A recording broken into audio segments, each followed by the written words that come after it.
കള്ളാടി ദുരന്ത പശ്ചാത്തലത്തിൽ വയനാട് തുരങ്കപാത നിർമ്മാണം താൽക്കാലികമായി നിർത്തിവെക്കും. ദുരന്തത്തിൽ ഇരട്ട അന്വേഷണത്തിന് തീരുമാനം. മണ്ണിടിച്ചിൽ ഉണ്ടായതിന് പിന്നിലെ കാരണങ്ങൾ പരിശോധിക്കും. കേന്ദ്രം നൽകിയ പാരിസ്ഥിതിക അനുമതിയിലെ നിബന്ധനകൾ പാലിച്ചാണോ നിർമ്മാണ പ്രവർത്തികളെന്നും അന്വേഷിക്കും. സ്വാഭാവിക മണ്ണിടിച്ചിൽ ഉണ്ടായോ എന്ന് സംശയമുണ്ടെന്നും വി.ഡി. സതീശൻ.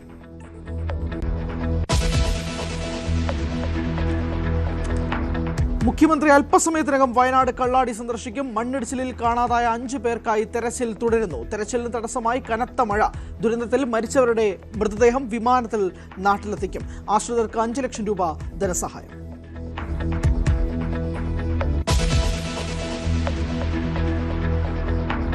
വിഴിഞ്ഞം പോർട്ട് ഓഹരി കൈമാറ്റം ആദ്യം അറിഞ്ഞത് പിണറായി സർക്കാർ എന്ന മുഖ്യമന്ത്രി. ജൂൺ 5-ന് ദേശാഭിമാനി വാർത്ത ഉയർത്തി മുഖ്യമന്ത്രിയുടെ ചോദ്യം.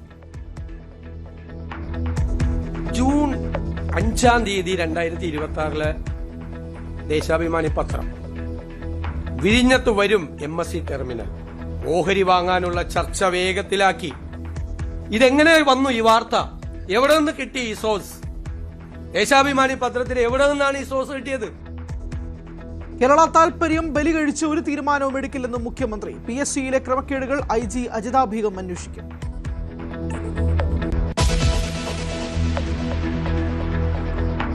വിഴിഞ്ഞത്തിൽ മുഖ്യമന്ത്രിക്ക് മറുപടിയുമായി CPM. ഓഹരി കൈമാറ്റത്തെക്കുറിച്ച് മുൻകൂർ അറിവ് മുഖ്യമന്ത്രിക്ക് ഉണ്ടായിരുന്നുവെന്ന് MV ഗോവിന്ദൻ.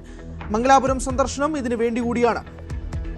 മുൻ മുഖ്യമന്ത്രിയുടെ പ്രൈവറ്റ് സെക്രട്ടറി എന്ന നിലയിലാണ് വിഴിഞ്ഞത്തെക്കുറിച്ച് രാഗേഷ് പ്രതികരിച്ചതെന്നും ഗോവിന്ദൻ.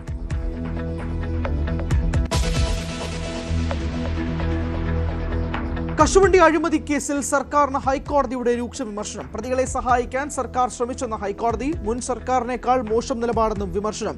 പ്രതി ഉദ്യോഗസ്ഥരിലൂടെ വ്യവസായ വകുപ്പ് ഭരിക്കുന്നുവെന്നും കോടതി.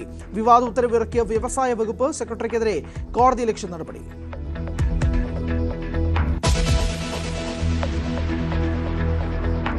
അമേരിക്കൻ ആക്രമണങ്ങൾക്ക് പ്രതികാരവുമായി ഇറാൻ. ബഹ്റൈന് നേരെയും കുവൈത്തിന് നേരെയും മിസൈൽ വർഷം. US-ന്റെ 5-ാം കപ്പൽപ്പടയെയും വിവിധ വ്യോമത്താവളങ്ങളെയും ലക്ഷ്യം വെച്ച് ആക്രമണം. 85 കേന്ദ്രങ്ങൾ ആക്രമിച്ചെന്ന് IRGC. ഇനി കീഴടങ്ങില്ലെന്ന് ഇറാന്റെ പാർലമെന്റ് സ്പീക്കർ.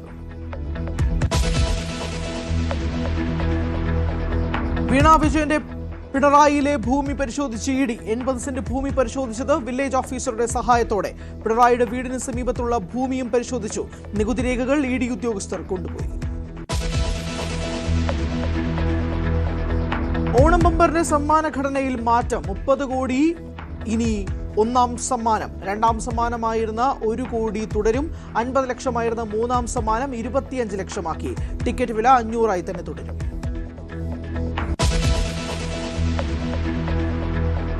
ആവേശപ്പോരിൽ ഈജിപ്തിനെ കീഴടക്കി അർജന്റീന ലോകകപ്പ് ക്വാർട്ടറിൽ. മെസ്സിപ്പടയുടെ ജയം 2-നെതിരെ 3 ഗോളുകൾക്ക്. ഷൂട്ടൌട്ടിൽ കൊളംബിയയെ തകർത്ത് സ്വിറ്റ്സർലൻഡും ക്വാർട്ടറിൽ പ്രവേശിച്ചു.